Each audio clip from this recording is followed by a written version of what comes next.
สวัสดีครับผมนายวรพจน์วงศ์ธัญญะอยู่สอฟ2/1รหัส013ครับวันนี้ผมจะมานำเสนอเกี่ยวกับความสำคัญของนันทนาการ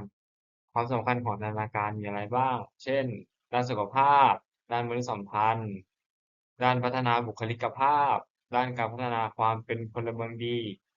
นันทนาการมีความสำคัญต่อบุคคลและสังคมอย่างมาก เพราะช่วยให้เกิดความสนุกสนานผ่อนคลายความเครียดส่งเสริมสุขภาพกายและจิตใจสร้างเสริมคุณธรรมจริยธรรมและพัฒนาบุคลิกภาพนอกจากนี้ยังช่วยสร้างความสัมพันธ์ที่ดีในครอบครัวและสังคมส่งเสริมความเป็นพลเมืองดี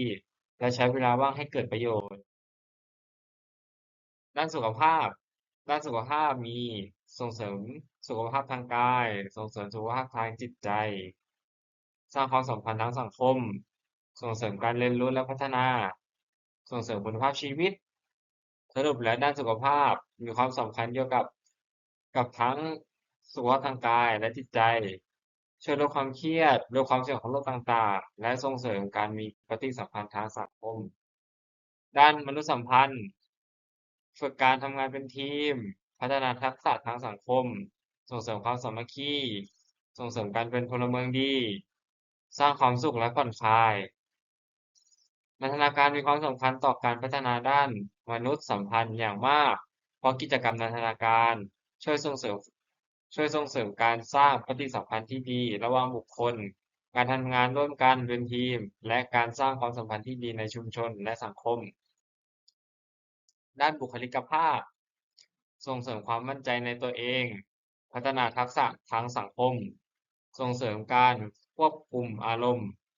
ปรับตัวเข้ากับสถานการณ์ลดความเครียดพัฒนาความเข้าใจตัวเองและผู้อื่นสร้างทัศนคติเชิงบวกด้านบุคลิกภาพจะช่วยให้บุคคลมีคุณภาพชีวิตที่ดีขึ้นและสามารถปรับตัวอยู่ในสังคมได้อย่างมีความสุข ด้านการพัฒนาการเป็นพลเมืองดีมี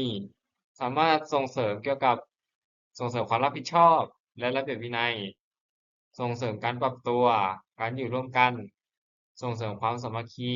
และสร้างความสัมพันธ์อันดีในชุมชนสรุปแล้วด้านการเป็นพลเมืองดีจะสามารถช่วยส่งเสริมให้บุคคลมีทักษะและคุณลักษณะที่จำเป็น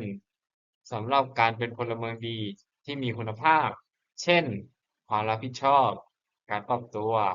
การมีส่วนร่วมในสังคมและการช่วยเหลือส่วนรวมซึ่งนำไปสู่สังคมที่เข้มแข็งและมีความสุขขอจบการนำเสนอแต่เพียงเท่านี้ครับขอบคุณครับ